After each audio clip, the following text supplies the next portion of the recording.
transistors on a single insulator. That is what the SOI. So among these methods, P-well process is widely used in practice, and the N-well process also popular as that of your P-well process. Even though we will be discussing first about the P-well process. So a P-well structure consists of an N-type substrate in which P device may be formed by suitable masking and diffusion. In order to accommodate the N-type device, a deep P-well is diffused into the N-type substrate. That is what we are doing in the P-well process.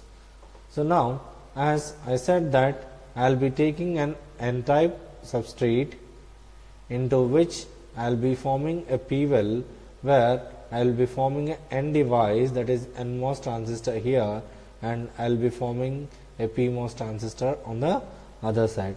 As we are having an N P-well, that is why it is called as a P-well process.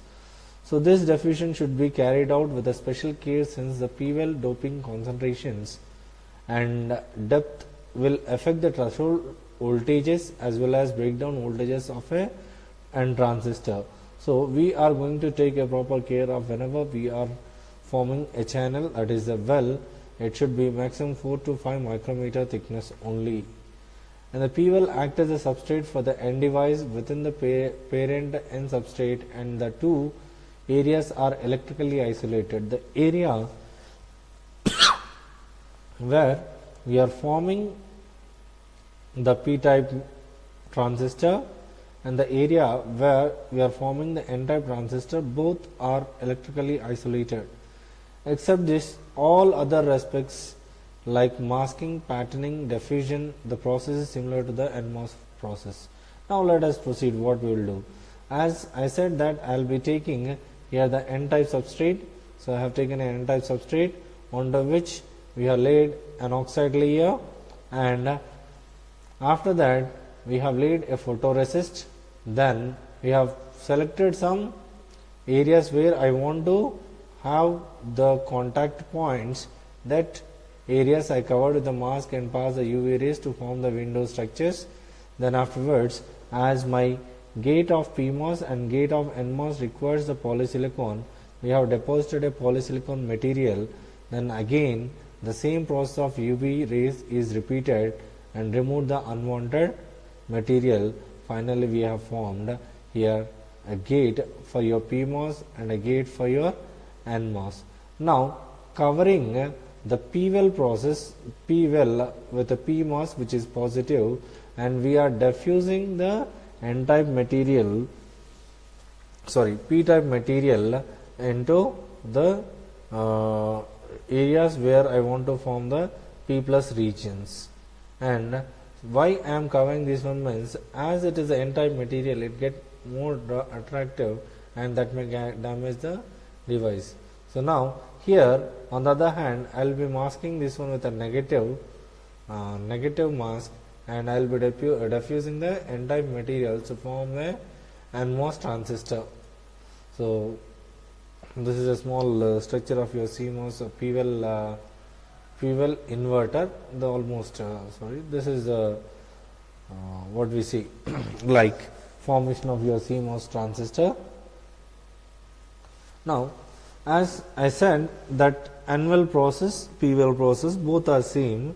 So P-well process is mostly used. Now we will be looking at around how the N-well process is shown here. The P-well process is widely used in CMOS fabrication. The N-well process is also very popular because of the low substrate bias effect and transistor threshold voltage, and also low parasitic capacitance associated with source and drain regions.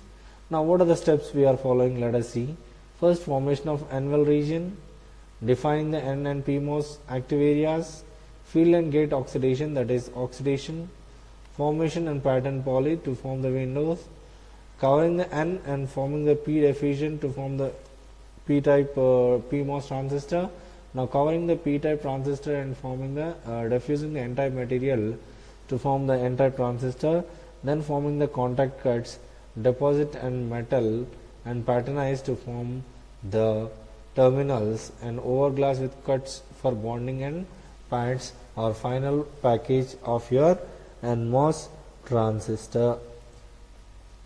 And we have the third method, what we call it as twin tub or twin well CMOS process, where I'll be having two tubs here which will show you the manufacturing process of your CMOS device. So both the N-well and P-well are manufactured on a lightly doped N-type substrate. I am using a N-type substrate in which I will be having an P-tub as well as N-tub. This technology provides a basis for separate optimization of the NMOS and PMOS transistors, thus making it possible for threshold voltage, body effect, and the channel conductance of both types of transistors to be tuned independently. The starting material is an N plus or P plus substrate. So I can use here an N plus or P plus substrate with a lightly doped epitaxial layer on the top. So I am using an epitaxial layer. This epitaxial layer provides the actual substrate on which the N-well and the P-well are formed. Here the N-well and P-well are formed. Since two independent doping steps are performed by the creation of well regions, the dopant concentration can be carefully optimized to produce the desired device characteristics. Thank you. For more videos, subscribe to our channel. Thanks for watching. And if you like this video, please transfer or pass to your friends and